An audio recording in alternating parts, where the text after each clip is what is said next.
Nakaenkwentro ng militar ang ilang hinihinalang miyembro ng New People's Army sa Tapas, Capiz. Napaghandaan naman daw ng mga sundalo ang pagsugod ng mga rebelde dahil sa mga natanggap na impormasyon.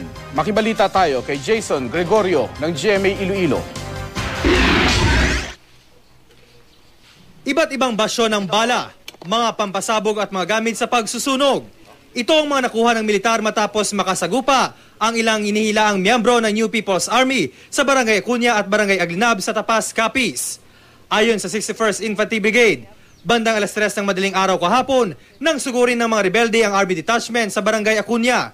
Agad namang naalerto ang mga sundalo at nakipagpalitan ng putok sa mga rebelde.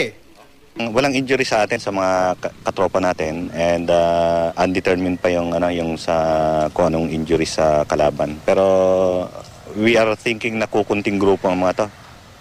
Kasi initial burst of fire, wala nang sumunod na putukan.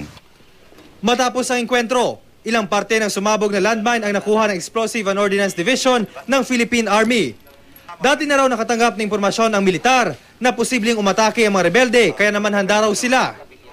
Doon sa Barangay Aglinab, there was an indication na there might be an enemy activity na mangyayari.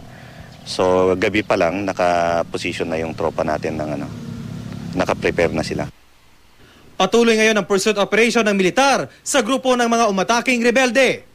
Jason Gregorio, Nagbabalita, Pilipinas.